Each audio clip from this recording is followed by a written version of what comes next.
nós queremos, Pai, em nome de Jesus, será o início, Senhor, do compromisso que começa a voltar do Senhor. Queremos pedir tua bênção, Pai. Se eles estão aqui no altar, porque até aqui o Senhor aprovou, até aqui o Senhor deu amém e o sim. Deus, que a partir de hoje, Senhor, comece um novo tempo, uma nova etapa. Que o Senhor possa abençoar, Senhor Deus, em todos os seus passos. Que aquilo que eles têm colocado no seu coração, Senhor, que é o noivado, que é o casamento, que o Senhor possa abençoar em tudo, em nome de Jesus. Deus, que toda maldição, Senhor, que nasceu no mundo ou no coração, que sejam agora desfeitas pelo poder do sangue de Jesus. Não existe, Senhor, aliança fragmentada que o Senhor não torne, Senhor, uma nova aliança. E eu quero abençoar esta aliança, Senhor Deus, de compromisso, em nome de Jesus.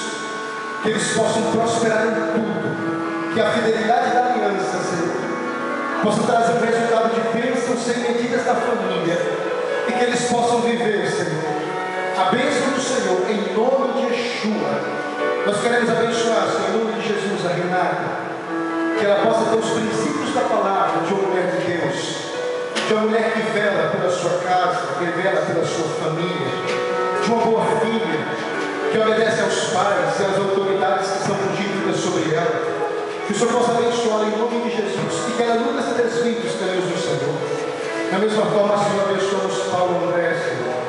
Que esse homem seja um varão usado pelo Teu Espírito Santo. Que os seus passos sejam firmados na rocha, Senhor. E que o Senhor possa abençoar em tudo. E que ele possa ser um sacerdote aprovado pelo Senhor. Obrigado por este compromisso, Senhor. Em nome de Jesus. Obrigado, Senhor, porque nós cremos que o melhor do Senhor está por vir. Em nome de Jesus. Abençoamos e declaramos abençoados em nome de Yeshua, no altar do Senhor. Amém, amém e amém.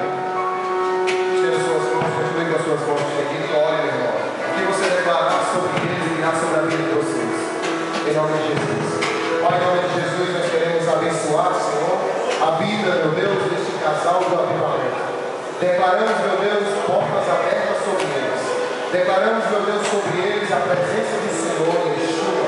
Declaramos, meu Deus, prosperidade. Declaramos, meu Deus, santidade. Declaramos saúde em nome de Jesus. Declaramos sobre eles, meu Deus, a presença do Senhor, a presença de Yeshua, a presença, meu Deus, do Santo de Israel sobre a vida deles. Meu Pai, faz que os teus filhos possam crescer, Senhor, em santidade.